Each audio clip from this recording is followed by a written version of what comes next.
If your plans look clean and realistic at 9 in the morning but feel impossible by 7 in the evening, you are not broken and you are not uniquely undisciplined. You are experiencing a normal behavior pattern called intention decay. In low-friction conditions, future you looks capable, calm, and organized, so goals feel easy to picture.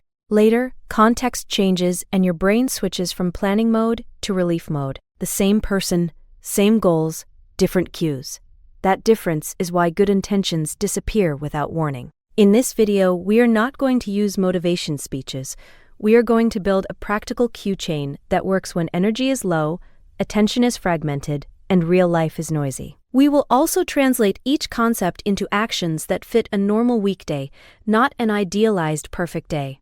Morning planning usually happens in a protected environment. Notifications are lighter, your body feels fresher, and your cognitive budget is mostly intact. In that moment, your brain underestimates evening friction. You assume the future day will have clean transitions, strong focus, and spare energy for extra decisions. This is why people write perfect plans that never survive contact with real schedules. The issue is not that your plan was stupid. The issue is that your plan was context blind. It was designed for calm conditions and then executed in chaotic conditions. If you want evening follow-through, your plan must include the actual triggers and constraints that show up after long work blocks, commuting, family demands, and digital noise. Otherwise, intention becomes wishful thinking with better formatting. By evening, decision load has accumulated. You have already chosen what to answer, what to ignore, what to postpone, and what to rescue. Even tiny choices now feel expensive. Add environmental cues, a nearby couch, easy snacks, open tabs, one more message ping, and unresolved tasks. At that point, your nervous system does what it is designed to do: reduce immediate strain fast. Fast relief beats delayed payoff unless a clear alternative is pre-linked. This is why evening loops repeat without your conscious approval. You do not actively vote for distraction. You default into it because the cheapest behavior is often the most available one. Once you understand that, shame becomes unnecessary. The right question changes from what is wrong with me to what cue is repeatedly steering me into the same behavior. Here is the core mechanism. You had an intention, but you did not attach it to a specific trigger and tiny action under fatigue. So when the real cue appears, you must improvise. Improvisation sounds flexible, but under stress, it usually means replaying old scripts. Your brain picks familiar actions with low startup cost, not the action that matched your morning plan. This is the intention-action gap in practical terms. Goal knowledge is present, but execution links are missing. Think of it like a bridge with one missing plank.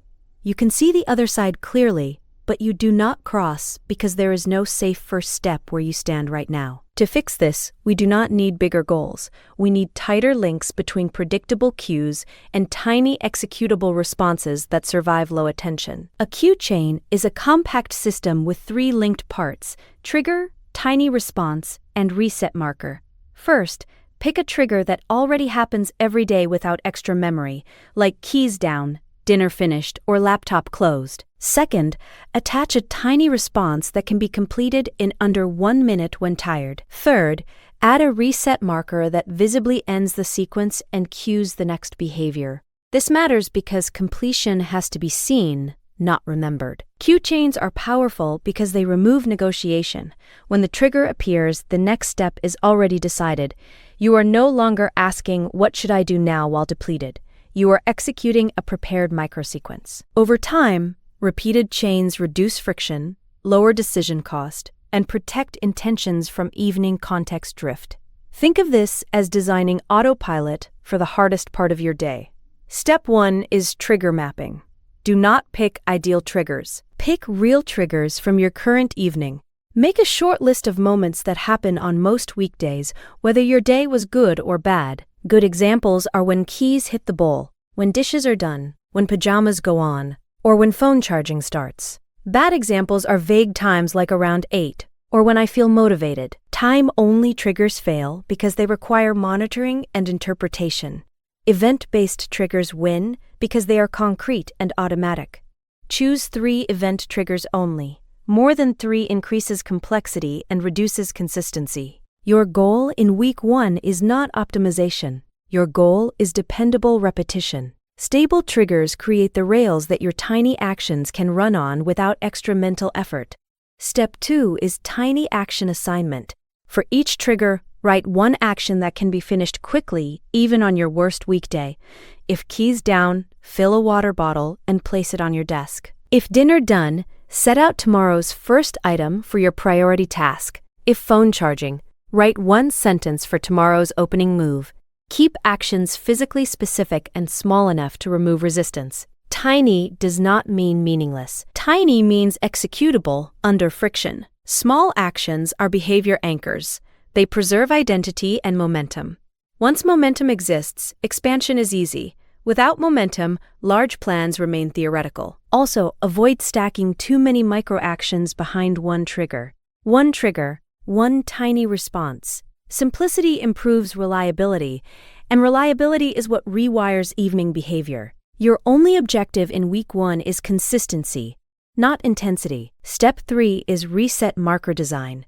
After each tiny action, place one visible marker that says sequence complete.